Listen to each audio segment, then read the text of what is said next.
Welcome to a special edition of CNN Student News. I'm Carl Azuz. Today we're wrapping up our series on the U.S. food supply, zeroing in on produce. This is our last installment of CNN's special Raw Ingredients, taking a look at how engineering and importing have replaced old-fashioned growing in the U.S. food industry, and how consumer demand still has the power to influence the industry. Our reporter, Christina Alessi, has gone inside some of America's biggest food companies, seeing what most folks haven't seen before, getting incredible insight as to how production affects what's on our plate.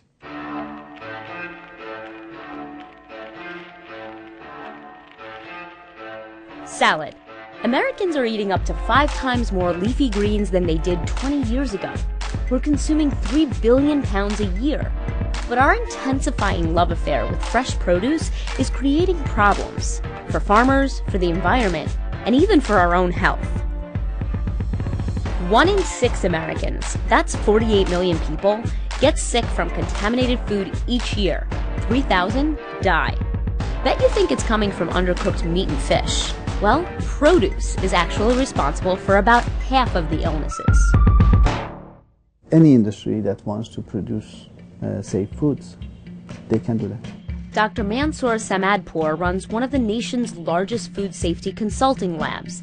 Chipotle recently hired his company to assess and improve safety standards after the government traced an outbreak of E. coli back to some of its stores. He stocks Listeria and Salmonella in his office. This plate, in theory, is good enough to infect everyone in the city of Seattle. So. How could you get so close to it? What are you doing? Because they don't jump. Recently, the risk associated with some fruits and vegetables has become so high that the FDA began actively monitoring them for contaminants, a historic move for the agency. So how serious is the industry when it comes to keeping our food safe? We traveled across the country to find out.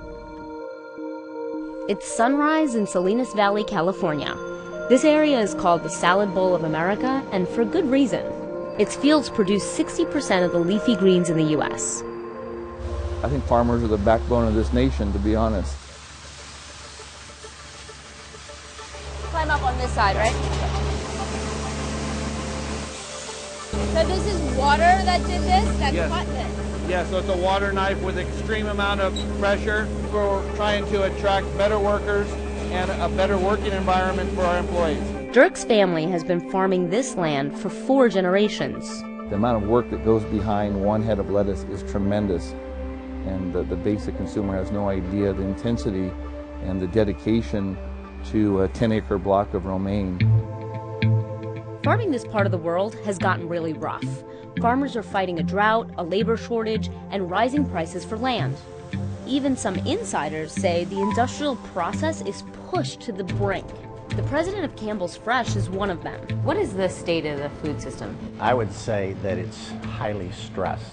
The past 50 years of over-farming a lot of land has created real problems on a global basis in terms of having enough arable farmland. The word I would use is stressed almost from any dimension you look at. And farming is just the beginning of the process. And yes, I mean process. How cold is it in there? It's going to be about 34 to 36 degrees Fahrenheit in there. The entire process is that cold. Taylor Farms is the largest producer of fresh-cut vegetables in the world. Any given day, we're going to have 1 million pounds of product come through this cooler. 1 million pounds? 1 million pounds of product. Whether we dice, shred, or chop, they're going through several series of cutters, and they immediately fall down into the beginning of our wash process. It kills gram-negative bacteria, which is the bad stuff. So E. coli, Salmonella, and Listeria.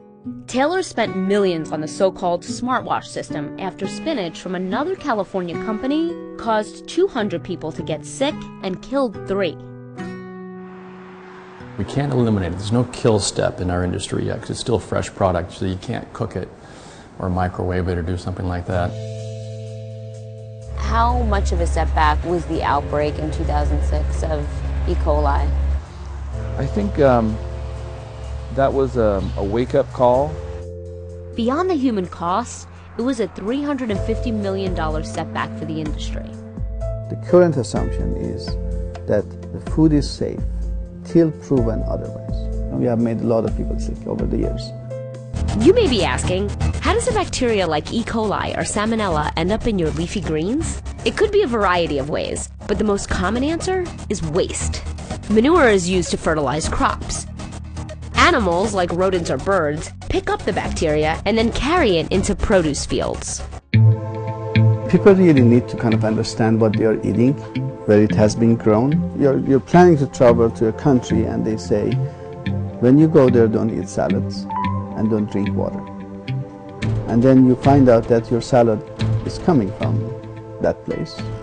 And an appetite for year-round produce means the imports just keep coming. Well, there were always foreign producers, but it wasn't the kind of importing that's being done now. Every year we import more and more fresh produce from foreign countries. We found that in many of the outbreaks, it comes from foreign producers. The government is trying to hold foreign producers to a higher standard with the Food Safety Modernization Act, or FSMA, the most significant food safety law in 70 years. The bill sets guidelines for how companies should prevent and respond to contamination. Sounds great. The problem? Funding. How much more does the FDA really need to do its job right? Much more than what they have been asking for. How much more? I would say they need probably minimum 10 times more resources. 10 times more resources. The agency says it needs about $170 million more. A lack of money and people might be one of the reasons the FDA has stopped short of requiring routine government inspections of farms, according to critics.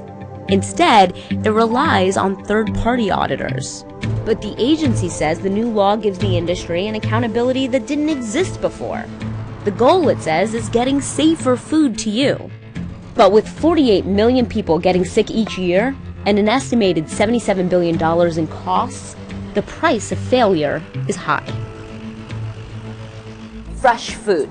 It's what everyone wants to eat more of, and the key to a healthy diet. And technically, it's supposed to make shopping more simple. There isn't a laundry list of ingredients on a bag of carrots, right? But sometimes shopping for raw ingredients could actually be more confusing than buying the packaged and processed stuff. So let me break it down for you. After reporting raw ingredients, people said, great, now that you've scared us, what can we buy that's safe in the grocery store?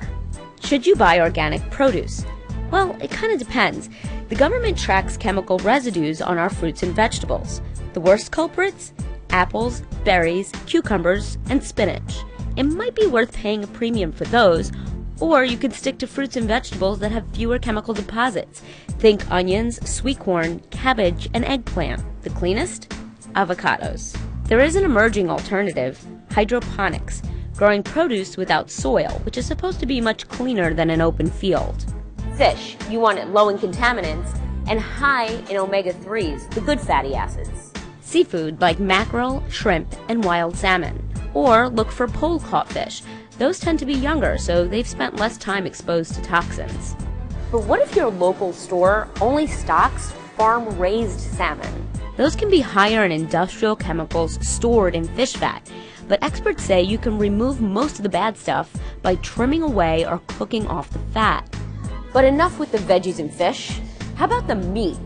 Now the ideal here is buying from companies that minimize antibiotics. The CDC says that all those drugs in our meat have created a public health threat known as a superbug. So look for these labels. These third parties are supposed to ensure farmers are using drugs responsibly. And here are a few marketing scams you should watch out for. Terms like natural and farm-raised.